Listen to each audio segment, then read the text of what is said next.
السلام نے جب عربی میں کتابیں لکھی ہیں نا تو مولویوں نے مشہور کرنا شروع کر دیا کہ انہوں نے نا پیسے دے کے بعض عرب اپنے پاس رکھے ہوئے ہیں، ورنہ مرزا صاحب کو عربی کہاں آتی؟ پنجابی بولنے والے آدمی یہ عربی میں کتابیں اتنی لکھ رہے ہیں. تو حضرت منشی ظفر احمد صاحب فرماتے ہیں کہ ایک مولوی صاحب آئے چپ کر کے، اور میں وہیں ٹھہرا ہوا تھا قادیان میں، تو بڑی رازداری سے مجھ سے پوچھنے لگے کہ کیا کوئی ایسے لوگ ہیں کوئی عرب یا کوئی اور جو مرزا صاحب کو آ کے مدد کرتے ہوں عربی کی کتابیں لکھنے میں. تو رات کے سناٹے میں یہ کہنے لگے، انہیں جواب دینے لگے منشی ظفر احمد صاحب کہ ہاں 2 آدمی ہیں رات کے سناٹے میں آتے ہیں چپ کر کے، عین ممکن ہے کہ وہ مرزا صاحب کی مدد کرتے ہوں. ایک ان میں سے تو حافظ معین الدین صاحب ہیں، دوسرے جو ہے غفارہ یا پیرا پہاڑیہ ہے. تو یہ 2 آدمی آتے ہیں اور بالکل ممکن ہے کہ مرزا صاحب ان کی مدد سے کتابیں لکھ رہے ہوں. وہ کہتے ہیں کہ جب یہ بات میں سے کر رہا تھا تو اندر سے زنانے میں سے دیواریں پتلی تھیں، حضرت مسیح السلام کے ہنسنے کی مجھے آواز آئی.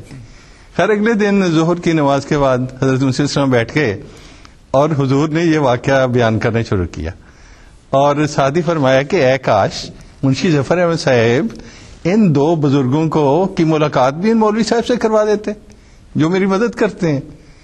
تو منشی ظفر احمد صاحب نے فوراً آدمی بھجوائے، دوڑائے کہ جاؤ تلاش کر کے لاؤ ان کو.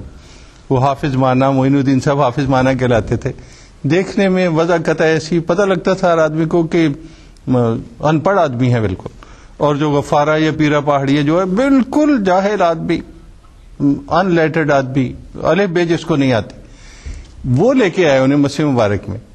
ان کو دیکھتے ہی ان مولوی صاحب کی عجیب حالت ہوئی، چپ کر کے اٹھ کے وہاں سے چلے گئے اور ہندوؤں کے بازار میں جا کے ایک بڑا تھال مٹھائی کا لے کے وہ آئے اور حضرت مسیح السلام کی خدمت میں وہیں بیٹھے بیٹھے پیش کی. ان کے ساتھ 12 ان کے شاگرد تھے اور سب کے سب نے وہاں بیعت کی.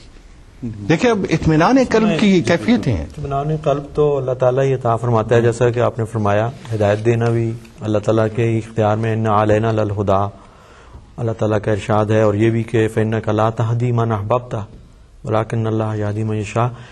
حضرت صلی اللہ علیہ وسلم سے مخاطب ہو کر اللہ تعالیٰ براہ راست یہ ارشاد فرماتا ہے کہ آپ کسی کو جس کو آپ پسند کریں ہدایت نہیں دے سکتے، ہدایت اللہ تعالیٰ کی طرف سے عطا ہوتی ہے. تو سمجھتا ہوں کہ آپ نے جیسے کہ مختلف واقعات بھی فرمائے، اگر نیت میں خلوص ہے اور اللہ تعالیٰ سے ہدایت کے طالب ہیں تو پھر خدا تعالیٰ سے ہی ہدایت عطا ہوگی.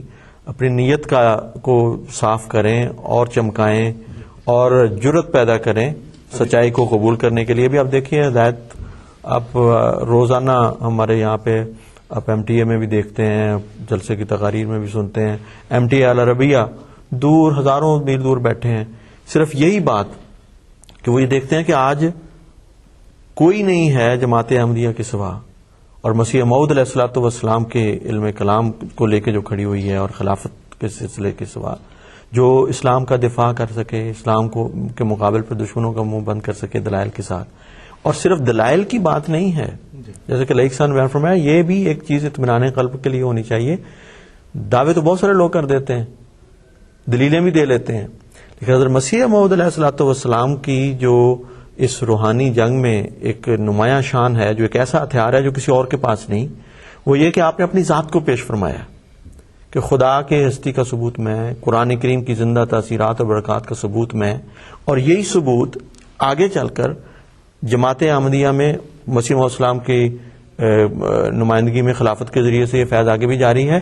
بہت سارے واقعات ہیں جس میں احمدی اللہ تعالیٰ کے فضل سے خدا تعالیٰ سے ہدایت پاتے ہیں سچی رویا اور کشوف کے ذریعے، اور وہ یہ ثابت کرتے ہیں کہ یہ اسلام کی برکت ہے، یہ احمدیت کی برکت ہے. تو یہ نشان جب ان کو عطا ذاتی طور پر تجربہ ہوگا پھر ان کو صحیح اطمینان نصیب ہو سکے. جیسے میں نے عرض کیا تھا کہ حضرت مسیح السلام کی جو بات ہے وہ آخر میں بتا دوں گا کہ حضور نے کیا فرمایا.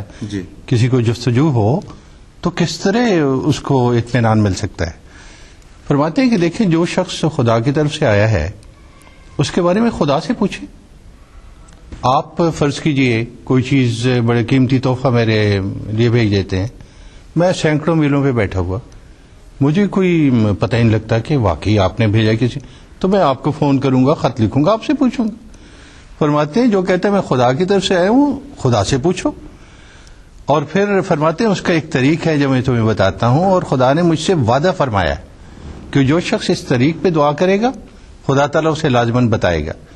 فرماتے ہیں کہ ایسا آدمی جو میرے بارے میں جو سجود کرتا ہے اور پوچھنا چاہتا ہے، وہ پہلے توبۃ النصوح کرے، سچی توبہ کرے. رات کے وقت وہ 2 رکعت نماز پڑھے. پہلی رکعت میں وہ سورہ یاسین پڑھے.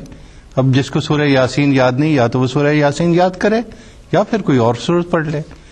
دوسری رکعت میں 21 مرتبہ سورہ اخلاص یعنی قل هو اللہ احد یہ پوری سورت پڑھے. پھر فرماتے ہیں اس کے بعد 300 مرتبہ درود شریف پڑھے اور 300 مرتبہ استغفار کرے.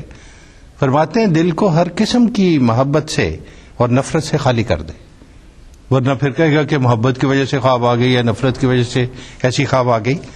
اور پھر فرماتے ہیں کہ 2 ہفتے تک یہ دعا کرے اور اللہ سے پوچھے کہ خدایا کیا یہ تیری طرف سے ہے یا نہیں ہے. فرماتے ہیں جو شخص اس طریق پر خدا تعالیٰ سے ہدایت کا طلبگار ہوگا، وہ یعنی خدا تعالیٰ ضرور اپنے وعدے کے موافق اپنی طرف سے روشنی نازل کرے گا جس پر نفسانی اور حام کا دخان نہ ہوگا. میں ابھی ریسنٹلی پڑھ رہا تھا الفضل انٹرنیشنل، اس میں ایک مضمون نصیر قمر صاحب ایڈیٹر ہیں، اس کے مدیر اعلیٰ ہیں، حضرت اللہ پاشا صاحب کے قبول احمدیت کا واقعہ لکھا ہوا ہے کہ انہوں نے ستمبر 1953 میں بیعت کی. بیعت سے پہلے اسی طریق کے مطابق استخارہ کیا اور انہوں نے پہلے سورہ یاسین یاد کی، انہیں یاد نہیں تھی، اور جب انہوں نے یاد کی اور دعا کی اس طریقے کے مطابق اور استخارہ کیا تو رات کو کہتے ہیں مجھے آواز آئی، ہم نے اس کو اس لیے نبوت بخشی کہ وہ فنا فی الرسول تھا. جی تو یہ ہے. جزاکم اللہ، شکریہ بہت بہت. ہمارے پاس وقت اب بہت محدود ہے.